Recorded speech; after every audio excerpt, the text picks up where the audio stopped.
Mes chers compatriotes, quelques mots après l'élection européenne pour tirer la sonnette d'alarme. La victoire du Rassemblement national est incontestable au soir du 26 mai, mais je pronostique comme vous la victoire annoncée prévisible d'Emmanuel Macron en 2022 lors de la prochaine élection présidentielle. Le chef de l'État pourra en effet compter sur l'appui de la gauche dispersée, des Verts, de la droite molle. Il réactivera le piège mitterrandien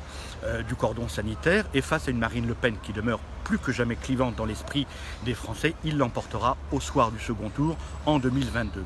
Je veux éviter pareille tragédie pour notre pays car je souhaite conserver le modèle français, préserver l'exception française. Pour cela, il nous faut bâtir ensemble l'alliance inédite, l'alliance historique entre le bloc des droites et le Rassemblement national, sur le modèle de ce qui se pratique d'ailleurs avec succès en Europe. Pour cela, les vraies droites doivent se réunir autour de formations politiques comme le Ciel, le PCD, DLF, le CNIP, le MPF, bref, des forces politiques qui accepteraient l'idée de s'ouvrir aux républicains, lesquels doivent également consentir de leur côté à se délester de leurs composantes centristes, partis d'ailleurs rejoindre depuis fort longtemps le camp présidentiel. Cette entreprise ne réussira qu'à partir d'un projet qu'il nous faut collectivement bâtir, un projet de civilisation qui sera social, identitaire et conservateur, tourné vers les grands enjeux de l'avenir, qui ne négligera aucun défi, aucun péril de ce temps, les grandes transhumances migratoires, l'islamisation de notre continent et les menaces climatiques. Dans un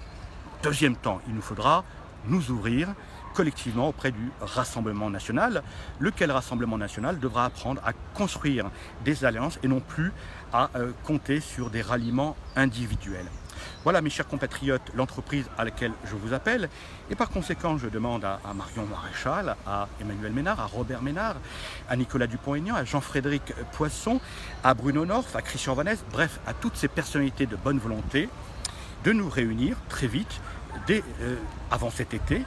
pour préparer les conditions de l'alternance politique en oubliant les querelles du passé, les arrière-pensées politiciennes et préparer le redressement de la France, l'alternance en 2022 pour le bien de notre pays et la prospérité de notre peuple. Je vous remercie.